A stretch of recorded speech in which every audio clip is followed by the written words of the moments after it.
They threw her bundle into the mud outside the general store on a Tuesday morning, and 15-year-old Clara Dawson watched her only dress, her mother's Bible, and a tin of dried venison land in a puddle that smelled of horse manure and November rain. "You are not welcome in this house anymore," her stepfather said from the porch. He did not raise his voice. He never did. That was what made Harold Meeks so terrifying. He spoke his cruelties the way other men discussed the weather. "Your mother is gone. You are not my blood. I have no obligation." Clara stood barefoot on the main street of Copper Basin, Montana. Population 312, altitude 5,000 feet, and felt the wind come down off the Bitterroot Range like a hand pressing against her chest. She was 15. Her mother had been dead 9 days, and the man her mother had married 3 years ago had just put her out like a barn cat that stopped catching mice.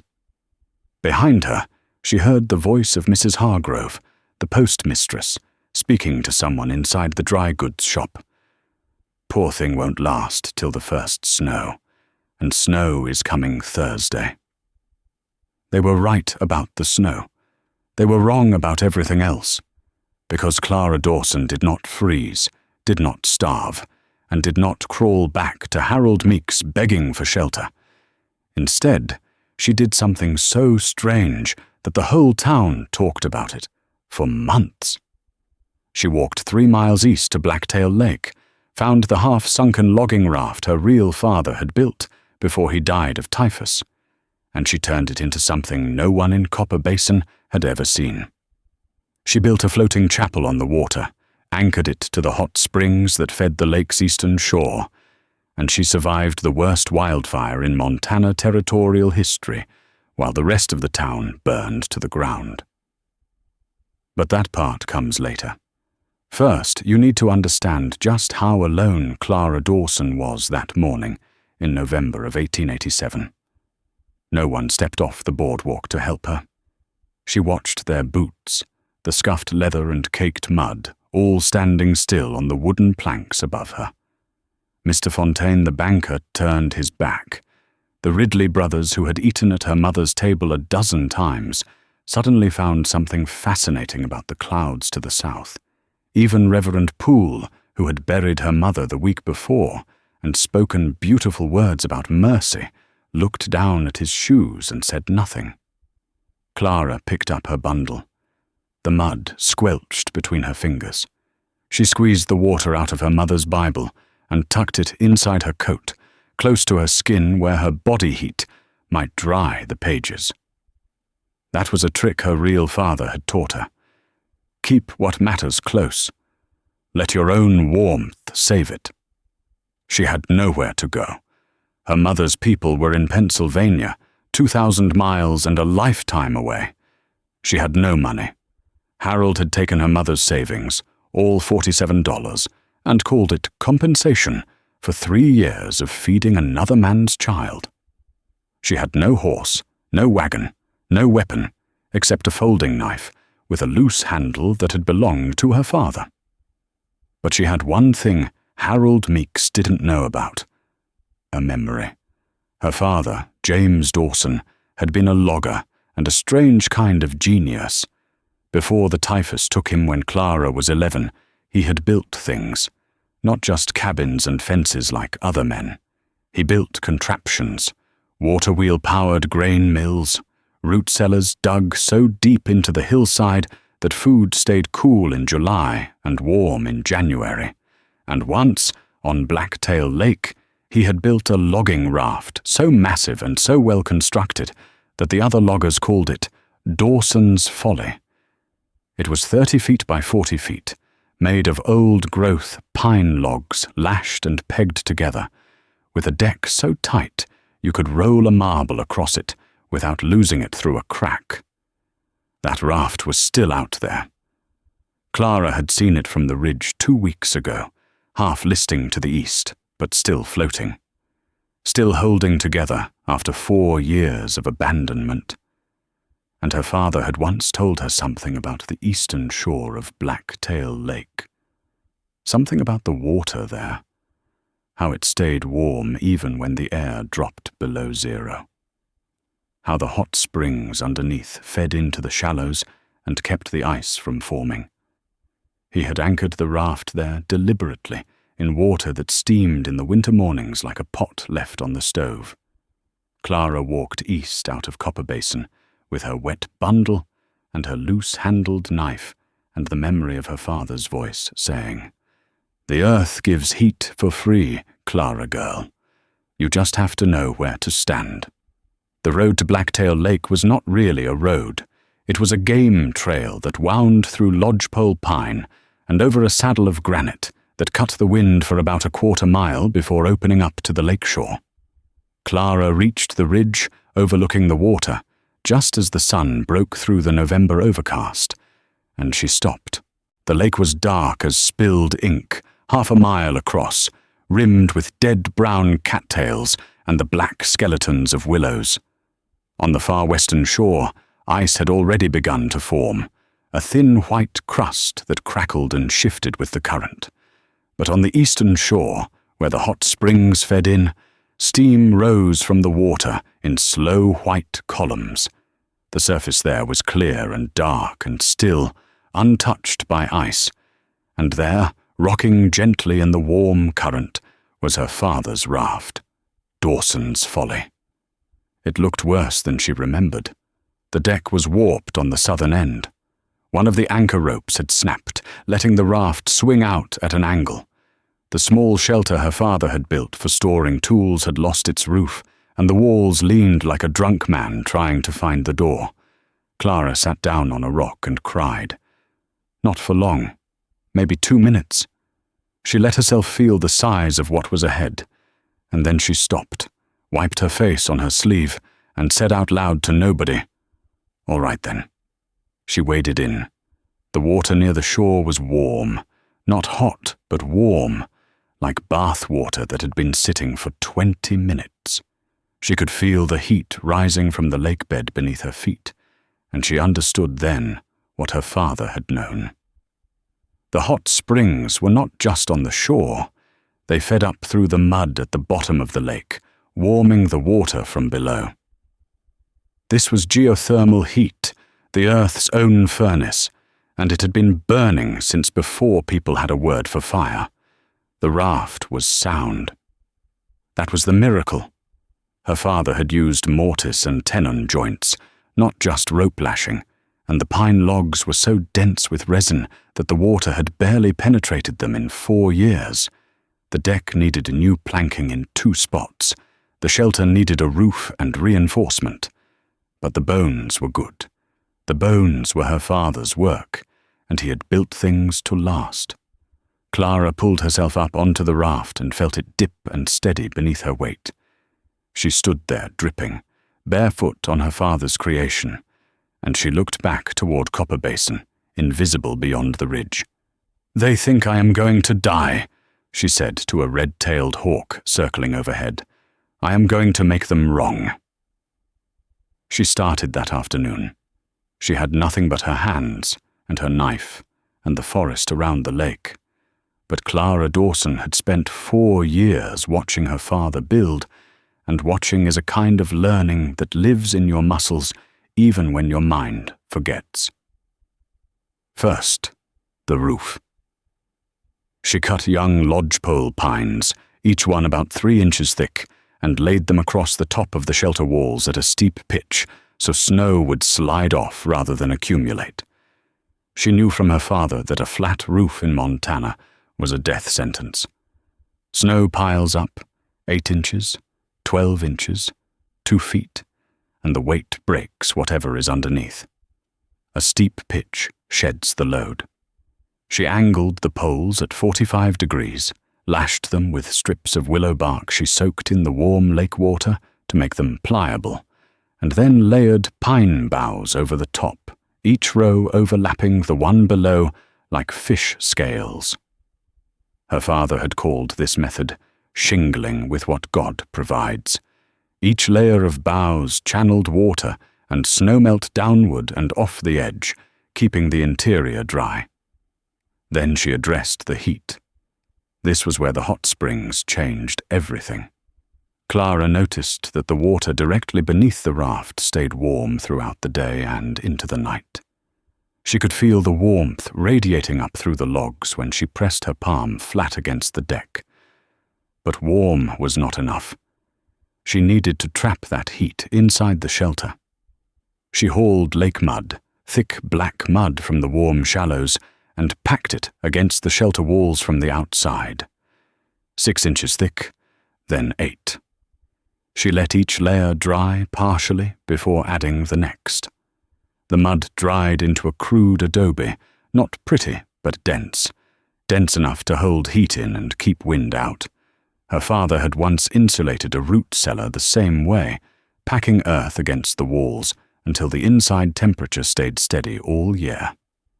48 degrees in summer, 48 degrees in winter. The earth remembers its own temperature, he had told her, and if you wrap yourself in enough of it, you remember too. Inside the shelter, Clara built a sleeping platform, raised 6 inches off the raft deck. This was critical. Cold does not just come from above, it rises from below, stealing body heat through contact. By raising herself off the deck on a platform of pine poles covered with dried cattail leaves, she created an air gap that acted as insulation. Warm air from the lake rose through the deck, filled the gap beneath her platform, and kept her warm through the night without a single flame. She found food in the lake and the forest around it. The warm water near the hot springs attracted trout even in November, and Clara fashioned a hook from a bent nail she pulled from the raft's deck and caught 2 cutthroat trout on her first evening. She gutted them with her father's knife, laid them on a flat rock near one of the shoreline hot springs where the water was nearly boiling, and cooked them in the steam. Her father had shown her this too. The springs at the eastern shore were not all the same temperature.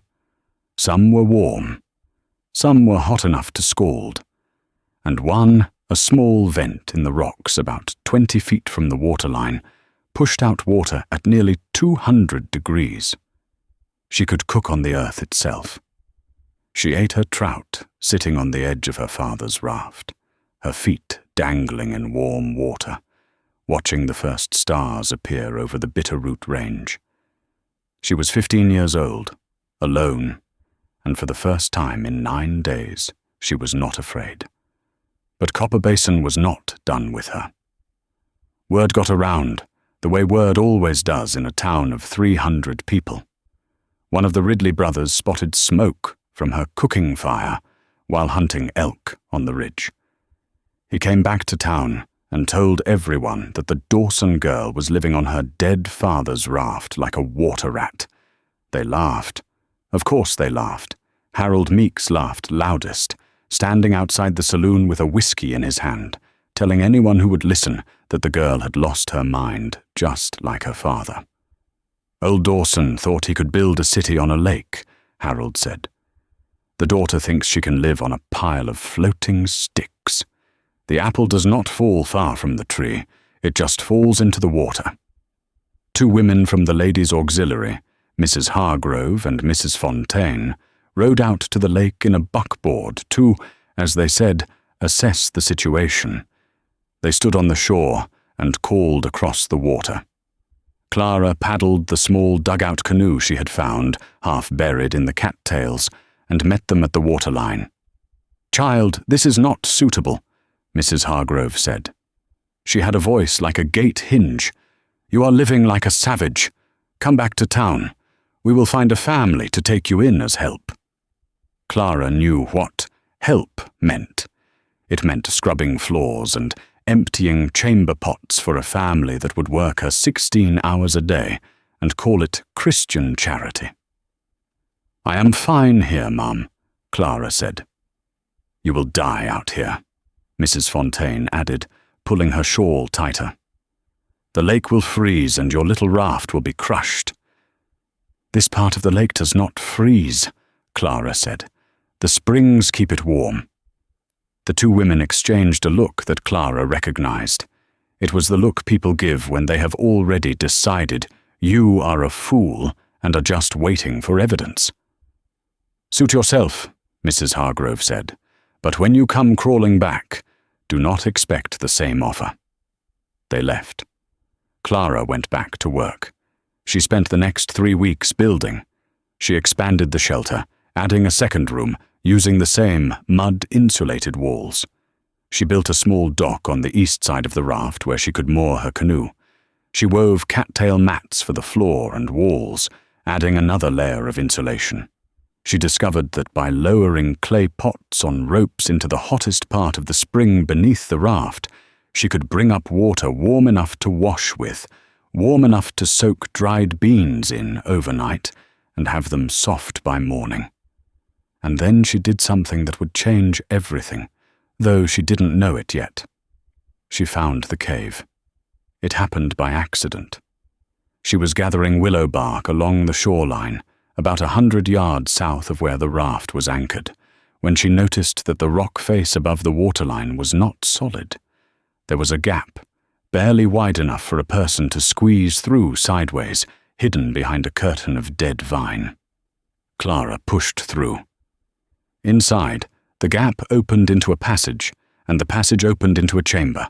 Not huge, maybe 20 feet across and 15 feet high, with a sandy floor and walls of smooth limestone. But the air inside was warm. Not just warm, hot. She could feel heat radiating from the floor and the back wall, where a thin trickle of water ran down the stone, steaming. The cave was fed by the same geothermal system that heated the lake. The floor was warm to the touch. The air temperature, even on a day when the outside was 20 degrees below freezing, had to be at least 55 or 60 degrees inside. Clara stood in that cave with her mouth open and her heart pounding, and thought, this is not just shelter. This is a fortress. Over the next 2 weeks, she connected her life on the raft to the cave. She used the cave for food storage, because the steady temperature kept meat and fish from spoiling far longer than the open air. She hung venison strips from the ceiling to dry in the warm, circulating air. She stored root vegetables, wild turnips, and camas bulbs she had dug from the meadow above the lake in sandy pits along the cave floor where the temperature never wavered. Her father had once told her that the pioneers who survived were not the strongest or the bravest. They were the ones who understood that the earth is a pantry, and if you learn its rhythms you will never go hungry. She built a second shelter inside the cave, a wooden frame covered with hides she traded for. Yes, traded. Because despite what Copper Basin thought of her, Clara had something of value. She had fish. The warm springs attracted trout when every other creek and lake in the territory was frozen or nearly so. She began leaving strings of smoked trout at a flat rock near the ridge, and a Salish woman named Bird That Walks Left began leaving tanned hides and bags of pemmican in return. They never spoke. They did not need to. The economy of survival does not require conversation. December came. The snow fell. Clara watched it from inside her shelter on the raft, dry and warm, listening to the flakes hiss as they hit the warm water around her. The steam rose and the snow melted, and the lake stayed open and dark while the rest of the world turned white and still. She was not comfortable. She was not happy. She was cold sometimes, and lonely always, and some nights she talked to her father as if he could hear her, telling him about the cave, about the springs, about the hawk that came every morning and perched on the shelter roof like it was standing guard. "I think you knew about the cave, Daddy," she said one night, lying on her cattail platform, feeling the warmth rise through the logs beneath her. "I think you anchored the raft here on purpose." She found her answer 3 days later, carved into the back wall of the cave, where the warm water trickled down the limestone. 2 letters and a date. J. Duddy, 1882. Her father had been here. He had known. January passed. February came. Clara turned 16 on a cold, bright morning and ate smoked trout and camas root and felt, for the first time in a long time, something like pride. And then, in the first week of March, the wind changed.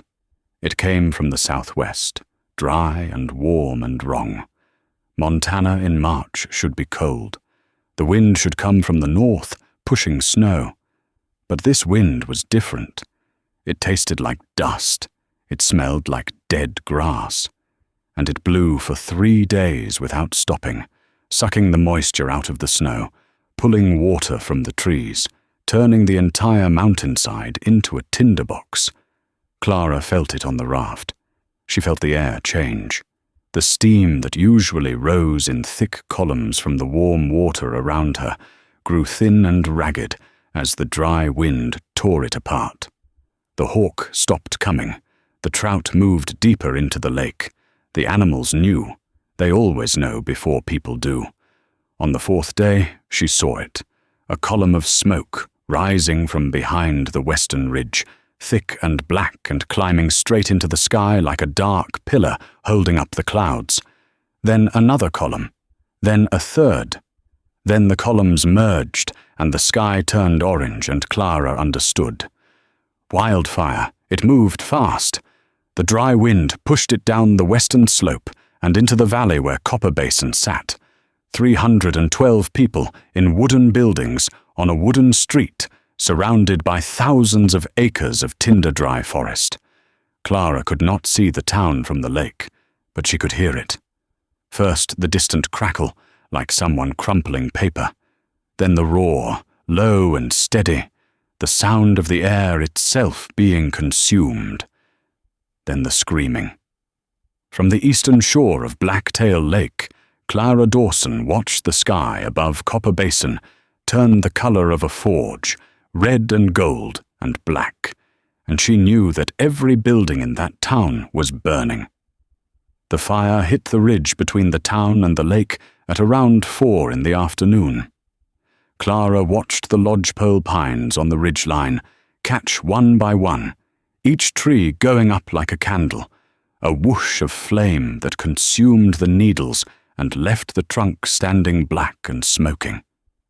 The heat was extraordinary. Even from the middle of the lake, 300 yards from the nearest burning tree, Clara could feel it on her face, dry and harsh, like opening an oven door. But the fire did not cross the lake. It could not. Water does not burn. The fire swept around both sides of the lake, scorching the western and northern shores. But the eastern shore, where the hot springs were, where the ground was wet and the rock was exposed, and the vegetation was sparse because of the mineral-laden water that shore barely burned, a few bushes caught and sputtered out. The fire passed around the lake like a river flowing around a stone, and Clara sat on her father's raft in water that steamed and watched the world burn on all sides, and felt the impossible warmth of the lake beneath her, and the terrible warmth of the fire around her, and understood that she was safe. Her cave was safe. The food inside was safe. The raft, surrounded by warm water, untouchable by flame, was safe. She was alive. The first survivors came stumbling over the blackened ridge at dusk. Clara heard them before she saw them, coughing and crying and calling out names. She paddled her canoe to the shore and found 7 people standing in the ash, their clothes scorched, their faces black with soot, staring at the lake, and the steam and the raft floating on clean water as if they had found the edge of a dream. Mrs. Hargrove was among them. Her hair was singed on the right side. Her dress was burned through at the shoulder. She looked at Clara with eyes that held no pride, no judgment, nothing but the raw animal need for safety. "Please," was all she said. Clara brought them to the cave first. Inside, the air was warm and clean, untouched by smoke. The temperature held steady at 58 degrees. She gave them water from the spring, warm and mineral-tasting but clean. She gave them smoked trout and dried camas root. She wrapped Mrs. Fontaine's burned hands in strips of cattail leaves soaked in warm spring water, which drew the heat from the burns and eased the pain. More came through the night, 12, then 20, then 37. Families with children, old men who could barely walk. The Ridley brothers, both burned on their arms and chests, carrying their unconscious father between them. They came over the ridge in ones and twos and small groups, following the steam, following the light of Clara's signal fire she had built on the shore, a fire that burned clean because she fed it with green wood from the few unburned trees near the springs. By morning, 53 people sheltered in Clara's cave and on Clara's raft, more than a sixth of Copper Basin's population. The rest had fled north or south along the valley, or had not made it out at all. Harold Meeks was among the last to arrive. He came alone, limping, his left boot melted to his foot. He stood on the shore and looked at the raft, at the cave, at the 15-year-old girl who was distributing smoked fish to his neighbors, and he said nothing. He simply sat down in the ash and put his head in his hands. Clara brought him water. She did not speak. She did not need to. She knelt beside the man who had thrown her belongings into the mud and handed him a clay cup of warm spring water and watched him drink it with shaking hands. That was enough. The cave held them all. It was tight, bodies pressed close on the warm sandy floor, but the geothermal heat kept the temperature steady, and the natural ventilation, a gap in the ceiling that drew air upward through the rock, kept the air breathable even with 53 people packed inside. Clara's food stores, the smoked trout, the dried venison, the camas root, the pemmican from Bird That Walks Left, fed them for 4 days while the fire burned itself out on the surrounding hills. On the 3rd day, Reverend Poole stood inside the cave and led a prayer. When he finished, he looked at Clara and said, "This place is a chapel. God put you here to build it." Clara shook her head. "My father put me here," she said. "He built the raft. He found the cave. He taught me that the earth gives heat for free. You just have to know where to stand." When the fire had passed, and the survivors walked back over the ridge to survey what was left of Copper Basin, they found exactly what Clara had known they would find. Nothing. Every building burned to the foundation stones. The general store, the saloon, the church, the bank, every wooden structure in that wooden town was gone. The only standing structures were 3 stone chimneys and a cast-iron stove sitting in a field of white ash. They rebuilt. Of course they rebuilt. But they rebuilt differently. The men of Copper Basin came to Clara Dawson and asked her to show them her father's techniques. She showed them how to insulate with packed earth.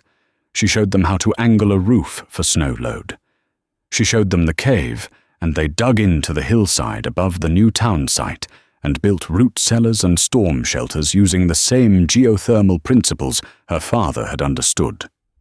They piped hot spring water into a commenting bathhouse. They built food storage that used the steady underground temperature to keep provisions through the winter without smoking or salting. Harold Meeks gave Clara back her mother's $47.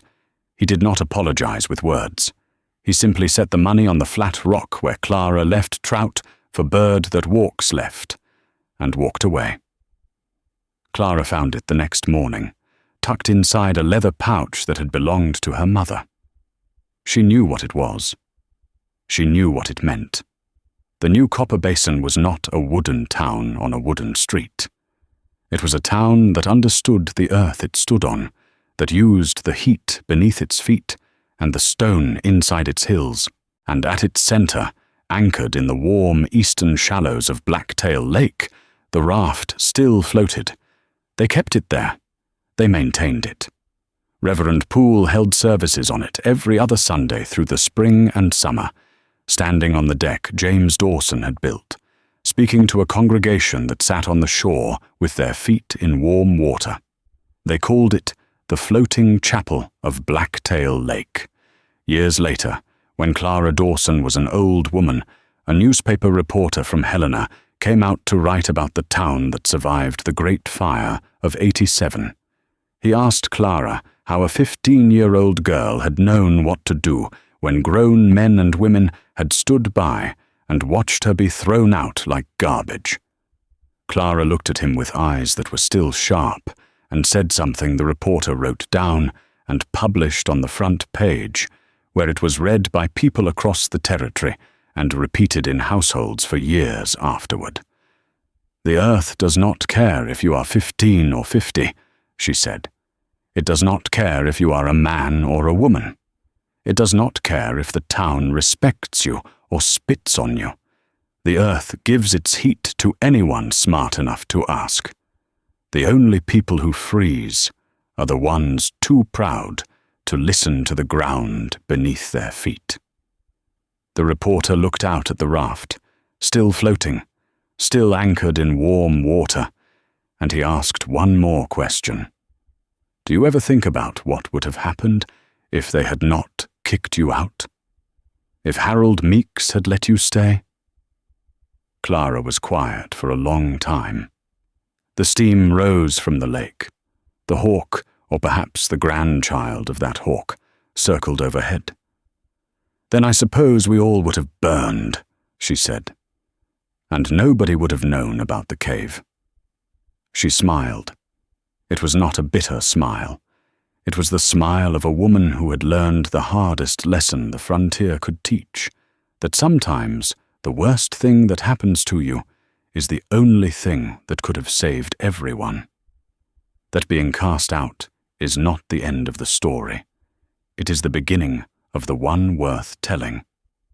The floating chapel of Blacktail Lake stood for 41 years. It finally sank in 1928, long after Clara Dawson had moved into a stone house on the hill above the lake, built with her own hands, insulated with packed earth, heated by the same springs that had saved 53 lives on a night when the world turned to fire. They say that on cold mornings, when the steam rises thick from the eastern shore, you can still see the outline of the raft just beneath the surface. The logs are still there, still held together by mortise and tenon joints that James Dawson carved 30 years before the century turned. Still holding, still warm, still waiting for anyone smart enough to ask the earth for what it has always been willing to give.